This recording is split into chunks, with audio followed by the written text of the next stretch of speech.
खुदावंद यीशु मसीह के अज़ीम बाबरकत और ख़ूबसूरत नाम में आप सबकी सलामती हो।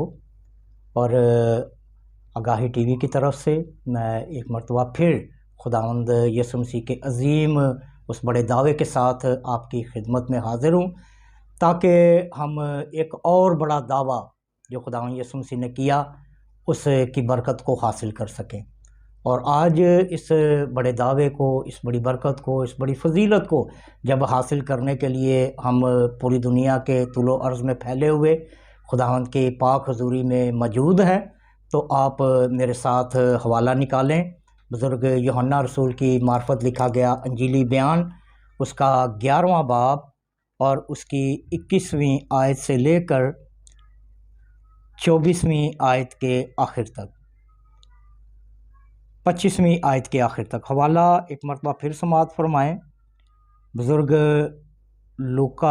यूहन्ना रसूल की मार्फत लिखा गया अंजीली बयान, उसका 11वां बाब और उसकी 21वीं आयत से लेकर 25वीं आयत के आखिर तक। कलाम खुदा में लिखा है, मार्था ने यीशु से कहा, ए खुदावंद, अगर तू यहाँ होता तो मेरा भाई ना मरता।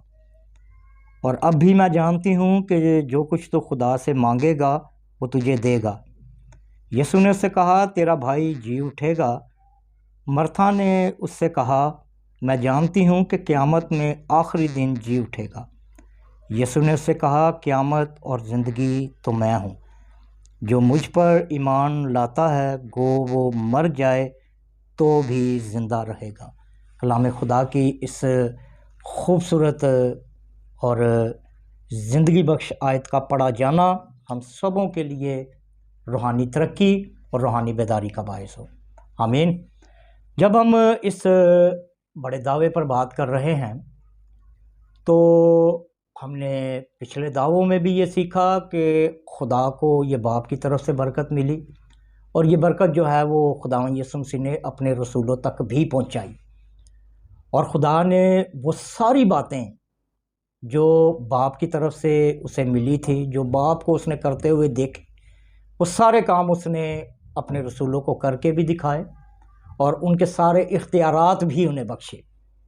और इस बड़े दावे पर जब हम सीखने की कोशिश कर रहे हैं, ये एक बड़ा खूबसूरत घराना है और ये घराना खुदा से मोहब्बत करता है, खुदा के कलाम से मोहब्बत करता है।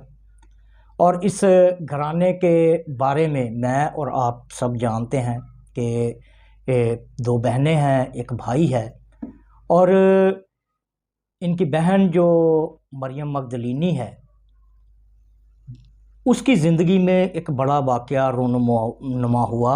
उस वाक़या पर खुदावंद यीशु मसीह ने अभी उनकी तवज्जो जो है वो मरकूज़ करवाई, उनके जहन को पीछे दोहराया कि तुम अब तक ईमान नहीं रखते थे।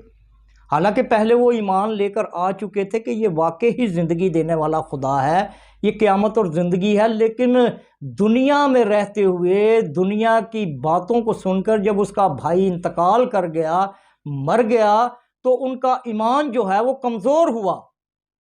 क्योंकि ये हालत ऐसी होती है, जब हमारा अजीज़ कोई हमसे जुदा होता है तो हम यकीनन उस हालत में रहते हुए अपने आप को कमज़ोर साबित कर देते हैं, हम कमज़ोर समझना शुरू कर देते हैं और हमारा ईमान जो है वो हमारे खुदा से कुछ कम होना शुरू हो जाता है। लेकिन ये ज़िंदा ईमान है।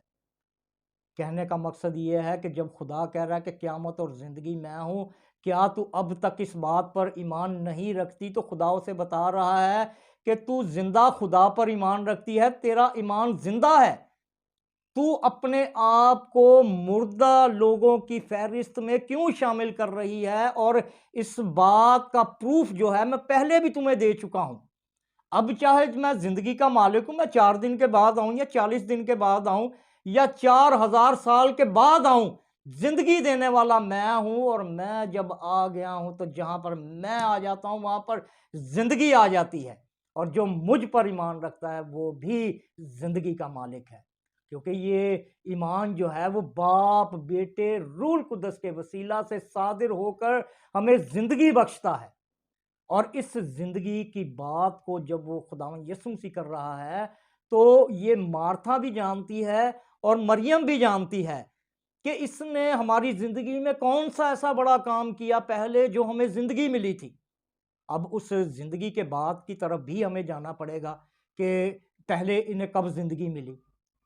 जब खुदावंद यीशु मसीह ये कह रहा है कि तुम अब तक ईमान नहीं रखते थे, वो कहती है कि हाँ मैं जानती हूँ कि मेरा भाई तीसरे दिन मुर्दों में से जी उठेगा। अब यहाँ पर बात हो गई है तो चलो हम इस आखिरी दिन की भी बात जो है वो करते हैं। जिस तरह से एक यहूदी उलमाओं का ये कहना है कि रूह जो है वो 3 दिन तक जो है वो भटकती रहती है और वो किसी भी वक्त जो है वो जिस्म में दाखिल होकर इंसान को ज़िंदा कर सकती है। इसलिए खुदावंद यीशु मसीह यहाँ पर चौथे दिन आया ताकि उनका ये कॉन्सेप्ट जो है वो भी ख़त्म हो। और फिर एक और सोच यहूदी उलमाओं की ये पाई जाती थी। रबी जो है वो ये कहते थे कि क़यामत के 3 दिन होंगे।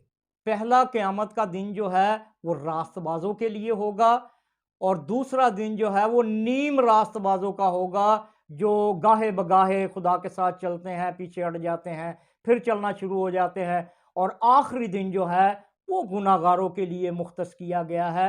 उसमें सिर्फ गुनाहगारों के लिए ये कलाम सादिर होगा कि तुम जाओ, वहाँ पर जाओ जहाँ रोना और दांतों का पीसना है। इसलिए मार्था जो है वो अपनी इस मायूसी का इजहार कर रही है कि खुदावंद हम तो इस लायक ही नहीं कि हम जो है वो पहली या दूसरी कैटेगरी में शामिल हो, हम तो आखिरी दिन वाले लोग हैं, मेरा भाई तो आखिरी दिन जिंदा होगा और वो भी जो है वो उसके लिए कलाम सादिर होगा कि जा वहाँ पर जहाँ पर रोना और दांतों का पीसना है। तो खुदावंद यीशु मसीह उन्हें बता रहा है कि तुम खुदा के कलाम से मोहब्बत करते हो, तुम लोगों ने खुदा से दिल लगा लिया है, तुमने ज़िंदगी के कलाम को हासिल किया है, तुमने ज़िंदगी के उस कलाम को जो मुजस्सम हो के इस दुनिया में आया, तुमने उसकी खिदमत की है। उसकी खिदमत करने के वसीला से 2 दिन के आखिरी दिन की फहरिस्त में तुम उठकर पहली फहरिस्त से भी आगे निकल गए हो। उनका तो हिसाब होगा पहले, दूसरे, तीसरे दर्जे का, तुम्हारा तो हिसाब ही नहीं होगा। तुम तो डायरेक्ट ही निजात याफ्ता हो। तुम जिंदगी के मालिक की तुम लोगों ने खिदमत की है, उसकी पैरवी की है, उस पर ईमान रखा है और इसलिए तुम्हारा जिंदा ईमान है। इसके लिए तुम जिंदगी के मालिक हो। और जल्दी से मैं जो है वो आपकी तवज्जो जो है वो उस बात की तरफ लेकर जाना चाहता हूँ, जो बात बड़ा मशहूर वाकया जो इनकी ज़िंदगी में रूनुमा हुआ, जिस पर खुदावंद यीशु मसीह उनके ईमान को मजबूत कर रहा है, बता रहा है कि पहले भी तुम लोगों को मैं ज़िंदगी दे चुका हूँ। और खुदावंद यीशु मसीह ने मेरे साथ आप इस हवाले को यूहन्ना की इंजील ही में देख सकते हैं, जब उस औरत को जो फ़की और फरीसी जो है वो पकड़ कर लेकर आए और उसे खुदावंद यीशु मसीह की हुजूरी में पेश किया और तौरेत के हुक्म के मुताबिक या उस्तादों की उस सज़ा के मुताबिक जो रबियों ने उसके लिए अता की थी कि औरत को संसार करें। अब मौत का फतवा उस पर सादिर हो चुका है, सज़ाए मौत का हुक्म जारी हो चुका है। लेकिन खुदावंद यीशु मसीह के पास जब उसे लेकर आए तो कहने लगे कि तेरी तालीम क्या कहती है। वहाँ पर खुदावंद यीशु मसीह ने उनसे कुछ नहीं कहा, ज़मीन पर झुककर उन्होंने उंगली से लिखना शुरू कर दिया। बहुत से उलमा जैसे यहाँ पर भी लिखा है कि जो जिसने कभी गुनाह ना किया हो वो इस पर पत्थर मारे। बहुत से उलमा कहते हैं, लोग कहते हैं कि खुदावंद यीशु मसीह ने लिखा कि जिसने कभी पहले गुनाह ना किया वो पत्थर मारे। लेकिन दर हकीकत उस उंगली का चलना जो है वो उन रबी को मालूम था, उन फ़की फरीसियों को, शरा के आलमों को मालूम था कि ये उंगली जो है वो पहले दानिएल के दौर में बैत शजर के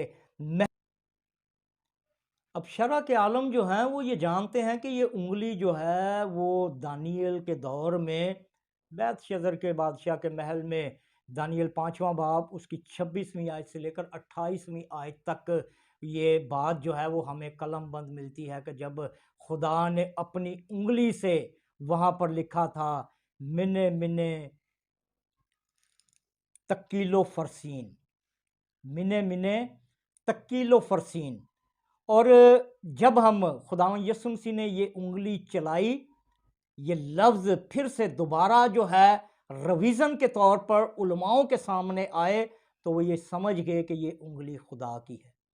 और खुदा ने उस वक्त भी हमारे गुनाह जो हैं वो हमारे सामने आश्कारा किए, हमें बताया, और आज भी खुदा वही हमें रिपीट कर रहा है। और इस रिपीट करने के जो है वो अल्फाज पर मैं जल्दी से आपको इसकी तफसीर करके बताना चाहता हूँ कि इनके मायने क्या हैं। मिने मिने तकीलो फरसीन, मिने मिने के मतलब है खुदा ने तेरी मुमलकत का हिसाब किया और उसे तमाम कर डाला।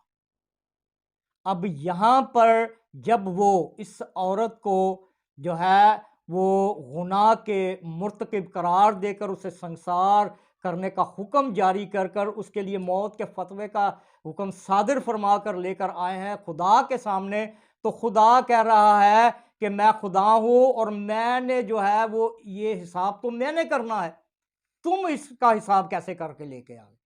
अब दुनियावी तौर पर तो वो खुदावन यीशु मसीह को फंसाने के लिए लेकर आए, लेकिन वो ये भूल गए कि हम खुदा के पास इस मुकदमे को लेकर आ गए हैं। और खुदा इस लफ्ज़ के मायने से उन्हें बता रहा है कि अदालत करने का हिसाब किताब मेरे पास है, ज़िंदगियों का मालिक मैं हूँ, मैंने ये फ़ैसला सादिर करना है कि कौन हमेशा की ज़िंदगी में जाएगा और कौन अबदी मौत में दाखिल होगा। इसका हिसाब किताब तो मेरे पास है, तुम लोग इस औरत के लिए ये हिसाब कहाँ से लेकर आ गए हो? तुम कब से खुदा बन गए हो? तुम कब से जज का फैसला जो है वो अपने तराजू तुम लोगों ने अपने हाथ में ले लिया है। और जब हम तराजू की बात कर रहे हैं तो तकील के मायने हैं तराजू में तोला गया और कम निकला। तकील के मायने है कि तू तराजू में तोला गया और कम निकला। और यहां पर खुदाओं ने बता रहा है कि तुम लोग तो हमेशा ही से तराजू में खुदा ने जब भी तुम्हें हिसाब के लिए तोला है, तुम्हारा तोल किया है, तुम तो हमेशा ही से कम निकले हो।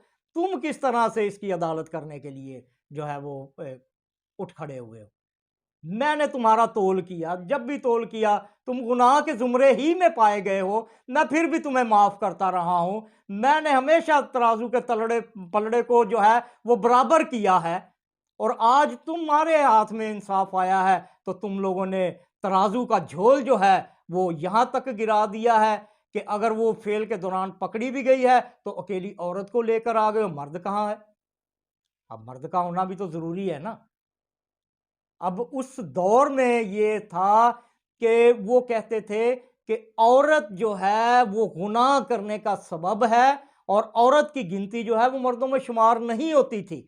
जहां कहीं पुराने अहदनामा में आप देख लें, यहाँ तक कि जब मर्दों का हिसाब लगता है तो तखमीना मर्दों की औरत की बात नहीं होती थी।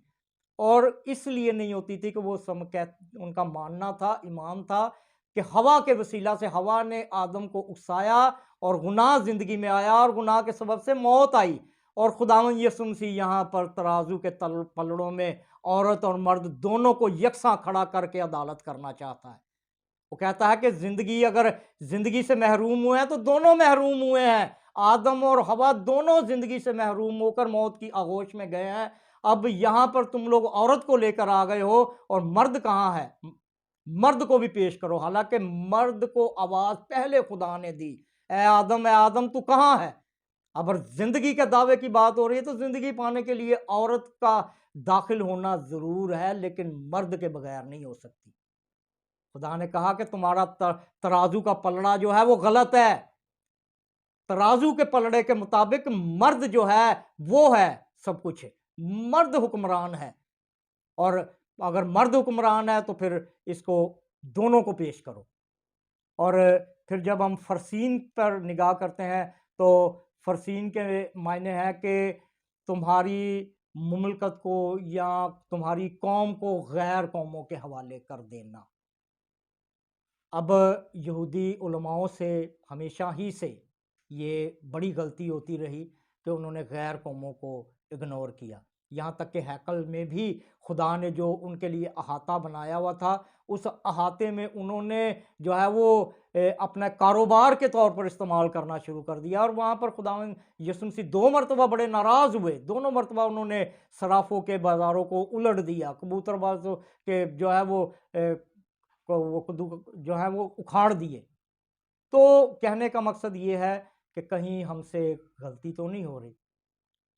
हमेशा की ज़िंदगी को पाकर हमारा तराजू जो है वो कहीं पलड़ा ऊपर नीचे तो नहीं है। हमने पलड़ू के तराजू को हमने मतवाज़न रखना है। हमने हर एक के लिए, ख़्वाह वो गैर कौम के हों, हमारे दिल में खुदा के जज्बे को होना चाहिए कि हमने ज़िंदगी देने के लिए खुदा ने हमें मुकर्रर किया है, और ये ज़िंदगी जो है वो बैनुल अक़वामी ज़िंदगी है। खुदा ने दुनिया से ऐसी मोहब्बत रखी कि अपना इकलौता बेटा बख्श दिया, ताकि जो कोई उस पर ईमान लाए हलाक ना हो, बल्कि हमेशा की ज़िंदगी पाए। और ये हमेशा की ज़िंदगी आज भी रसूलों और शागिर्दों से शुरू होकर आज हर एक खुदा के खादम के वसीला से, फिर आज आगाही टीवी के वसीला से ये हमेशा की ज़िंदगी की खूबसूरत बातें आप तक पहुँच रही हैं। आप इन बातों को कबूल करें और खुदा की फ़जीलत, खुदा की इस बड़ी बरकत का हिस्सा बने और हमेशा की ज़िंदगी के वारिस बने, क्योंकि ये ज़िंदा ईमान है। हम ज़िंदा खुदा पर ईमान रखते हैं जो बोलता है, सुनता है और जवाब देता है। खुदावंद इस कलाम के वसीला से मुझे और आप सबको बड़ी बरकत बख्शे। आमीन।